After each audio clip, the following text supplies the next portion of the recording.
December 5th, 2021. G575 clears the signals at North Bryceville, headed south for Tampa. G575 and the earlier G126 are new symbols for the Tampa Bay area and the CSX system as a whole. Skipping the upcoming details, these two symbols represent a grain train from East Thomas, Alabama to Tampa's Yeoman Yard. The new service added in November 2021 to serve a brand new grain industry just south of Tampa on the Palmetto subdivision.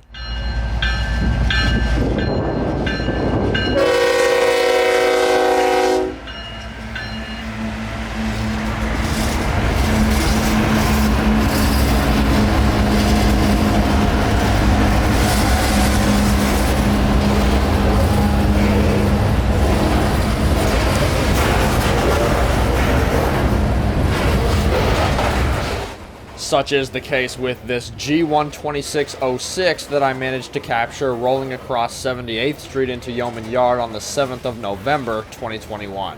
East Thomas, Alabama, the origination point for this train, is the interchange between CSX and BNSF, to where BNSF brings these grain trains down from out west, hands them off to CSX near Birmingham there at East Thomas. Then CSX brings it from there down to Tampa and points south, which only takes about a day and a half or so. Back at the time of this recording, this was the third establishment of one of these grain trains to make it down to the Tampa Bay area, with only a handful more to come, and why we'll get to in a few minutes. But after enough stalling, it's about time I get to the point that these grain trains were headed south to right here at Ardent Mills and their brand new Port Red Wing facility, which has just opened up and has been under construction for the last couple of years, and frankly still is. Located roughly 10 miles south of Tampa on the Palmetto subdivision off of the Big Bend Spur, this new industry specializes in the production of baking flour.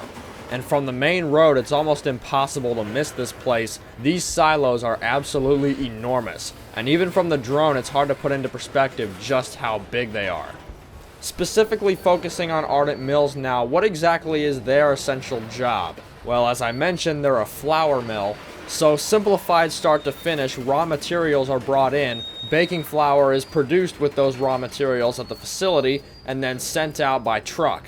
I only know this by the many trucks I've seen rolling out of this place over my hours of sitting around here. Now, regarding the grain trains that bring said raw materials to this facility, when we talk about grain trains, grain is more of a vague term to denote these kinds of trains, but often never keys in on what exactly they're carrying, because there are many different kinds of grains. So what are these Tampa Bay newbies hauling? Specifically, these Ardent grain trains are hauling spring wheat, harvested from fields in the Midwest, loaded aboard these hoppers, and then brought to the facility down here at Gibsonton. Take the train that I caught at 78th Street on the 7th, for example. Per some outside sources on the BNSF, this train originated at McLaughlin, South Dakota, running to East Thomas, Alabama under a symbol that there is no way in hell that I can pronounce because it's BNSF and their symbols are a little wonky.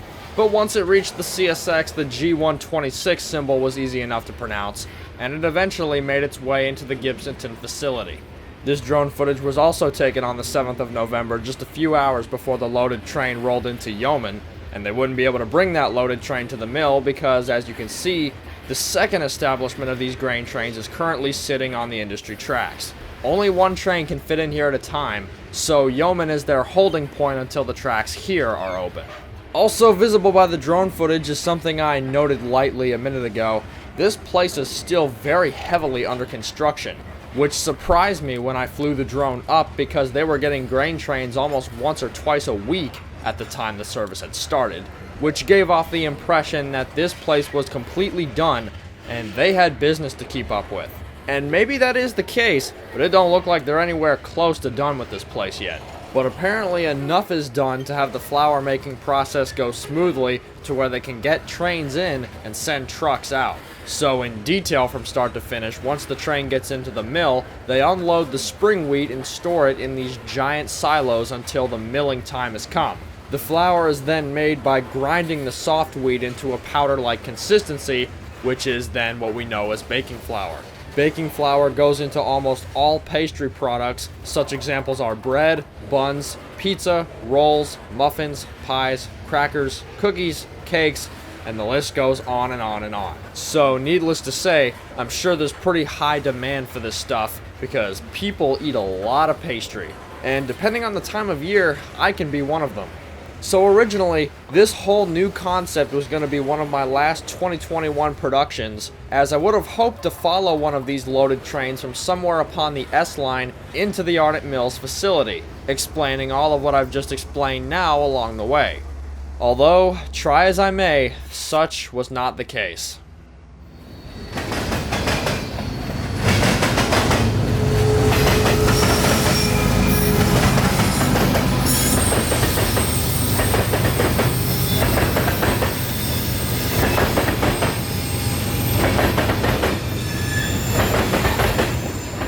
And it's all for this reason. After being evaded by these grainers for about 2 months due to lively or railroad related implications, come midway through December, these grain trains were no longer a thing. Around the beginning of December, the ID had been switched from G126 to 575 like at the very beginning of the video, but a couple weeks after that and the grain trains were no longer running whatsoever. They are now back to what you would expect. Cuts of mixed freight upon Q441. At least for the time being, spring wheat to Gibsonton is no longer its own unit train.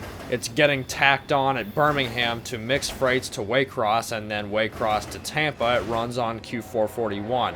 And I'm not sure what local brings them to Gibsonton. I'd want to assume 0750, but I haven't seen or heard of that just yet.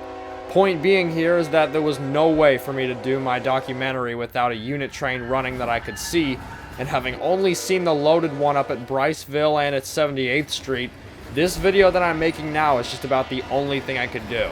Because, and while I do have some theories that it may just be because demand is down or the silos are filled up and they need to be emptied a bit, which is essentially demand rising again. Essentially, reasoning varies, but it's always possible that they could start running the unit trains again. But I don't know if they are or not, so I'm going to get this video out now, while the concept is still fairly relevant. This 11 a.m. Q441 at Valrico Junction was the result of crew shortages up at Baldwin, and it's most visible here, with giant cuts of the BNSF grain hoppers right in the middle of the mixed freight cuts, right in front of Tropicana reefers headed home to Bradenton. So this essentially drives it home. I was hoping to make a full-length, in-depth documentary about this entire thing, but due to the railroad and the market operating the profitable way, it's not going to happen just yet, or maybe at all. But I'm making something now to the best of my ability with what I've got. And one of those things I do have is not a loaded train, but I do have a chase of an empty train, so why not throw that on the end here? According to my file names, this was November 21st, 2021, and sitting up at night siding was an empty grain train, while the IDs were still the G120s, this one soon to hold the symbol G127, on an empty run from Gibsonton back to East Thomas. A local Tampa crew had been assigned a few days before this to bring this empty train up to Knights from Gibsonton, and there was already another loaded train in the siding at Knights waiting for this one to get out, and so that crew hopped on the loaded train while leaving the empty train on the main at Knights, and then running the loaded one to the plant. The empty train would then sit on the main at Knights for about 2 days until a crew showed up to take it north. And today would reportedly be the day that the crew showed up. And at about 2:45, the crew van showed up, backing onto the private crossing that has been blocked for the past 48 hours, and the friendly crew hopping out and walking down to their triple power to run their series of tests before taking off to the north. 3 BNSF GEs would be in charge of this empty train, plenty of power for a 5,000-foot long string of empties. 3 o'clock rolls around and the train's about ready to take off, but they can't just yet. You know, that whole 441 crew shortage Baldwin deal, that's been going on for a few months now. And this was November, and this was about when it started. So today's Q441, or should I say yesterday's Q441, was late. 3 p.m., over 12 hours behind the norm. Q441-20 would have to get around the G127 before they could take off northward.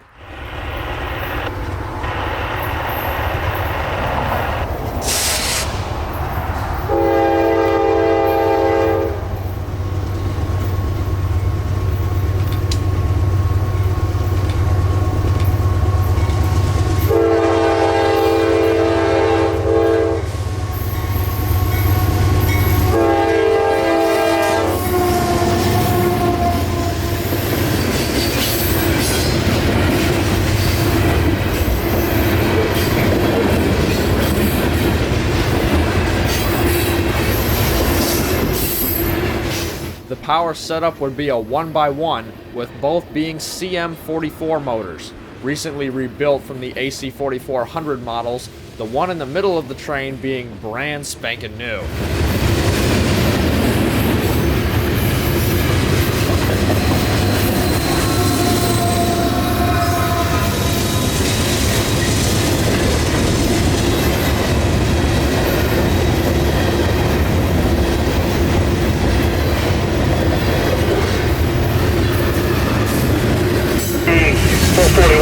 South, recommended 7236, limited clear.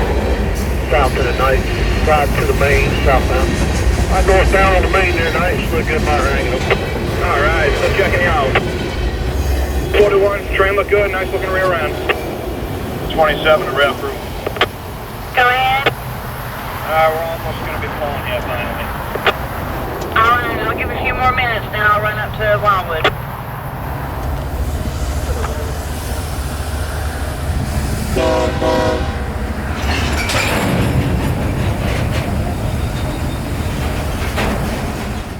Notice here how slowly G127 begins to roll northward. From the perspective of the average American citizen, this would be because the train is very heavy, so it takes a bit of time to get it rolling. Although really, that's not the case. If you noticed as he began to roll forward, there was a bit of empty space between each car that was closed as each car was pulled together. This empty space is called slack. And to pull slack out of a train, you have to roll it all forward very slowly until every car is in motion. And while the weight of a train does play a bit of a factor in this, empty or loaded, if you pull this slack out too quickly, the forces build up and you can rip a knuckle right out of the draw head which holds each car together, essentially ripping your train in half, an event which railroaders often call getting a knuckle. So to avoid ripping trains apart, they inch them forward very slowly to pull this slack out, which will have occurred once every car within the train is rolling. And once every car is rolling, the engineer can notch the throttle up as much as he needs to. Especially here, this train is not very heavy, and with a combined 12,000 horsepower between their 3 General Electric locomotives, it is not hard to get one of these empty trains rolling quickly. And after that, it's only for the sake of safety or speed compliances that they'll keep it under their designated track speed.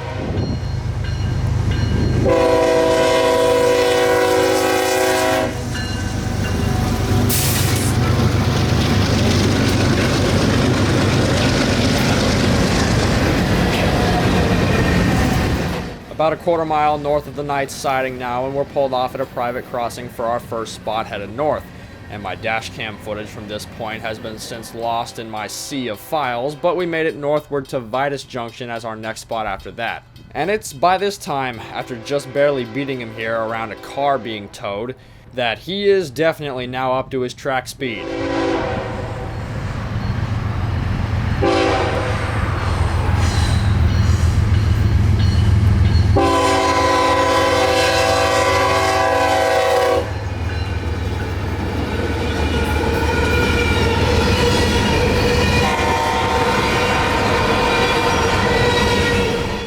Here I am, confused as ever, trying to figure out why he just made the jump over from track 1 to 2 here at Vitus, but I couldn't see a thing.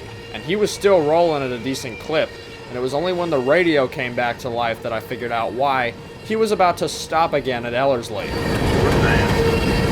guess I wanted to touch base with you coming up here towards Richmond. You've got the fence up at Ellerslie.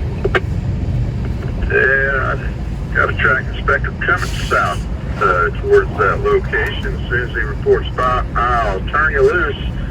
We'll go to number 2 track at Moreland Park and tie it down. Over. Excellent, thank you, sir. You're welcome. J dispatcher. You got the fence up at Ellerslie is basically terminology for, you got a red signal up there at Ellerslie, we can't go past it. So they'd stop about a quarter mile short of Ellerslie to wait on one of these. A track inspector, better known to us as the High Railers.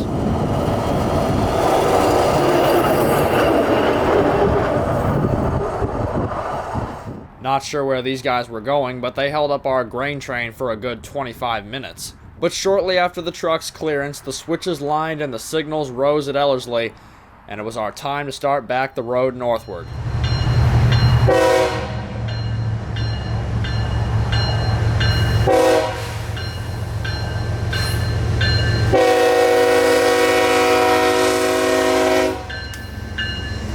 19 BNSF 3273. Limited clear, Ellerslie, single main north.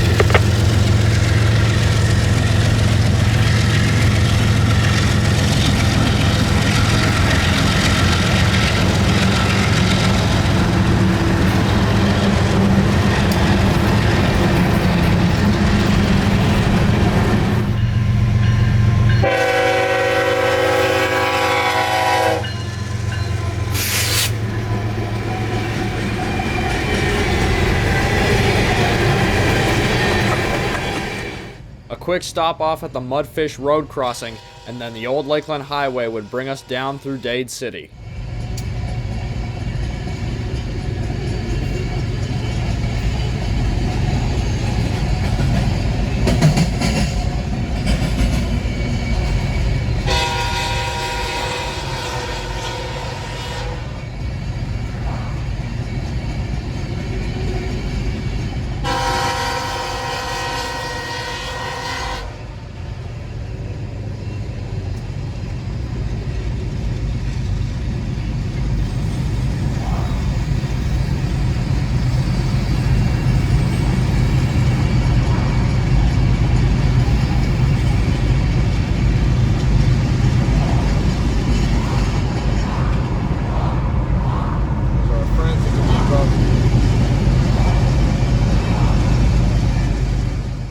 Some ominous looking afternoon skies would roll in as we set up for our next shot in the very quiet town of Lakuchi at the north end of the 8,000 foot long siding.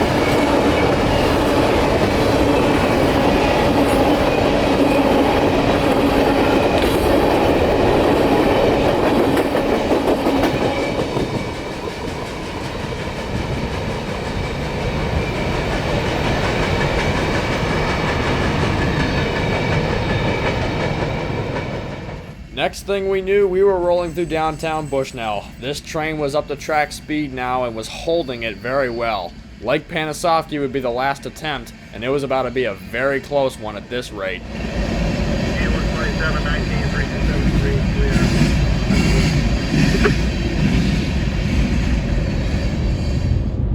127, 19, BNSF 3273, clear. Bushnell DD north. And spoiler alert, just barely, we made it.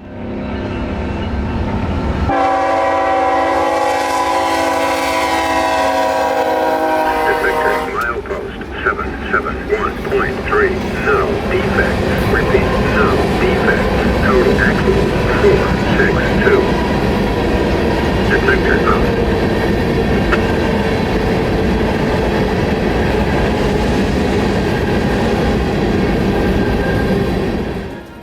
With 111 empty cars in tow, at just shy of 5:30 p.m., here in Lake Panasoffkee is where we'd bid farewell to our G12719 as they made the final miles of today's run to Wildwood, where they would tie it down, and then continue their journey back to East Thomas, Alabama and the BNSF Railway within the coming days.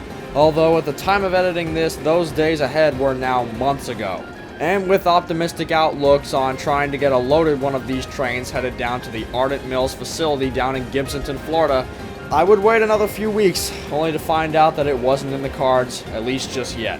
I know the majority of this video was now this chase, but I hope that with this video I have, in some way or another, accomplished my goal of documenting this new service in the Tampa Bay area.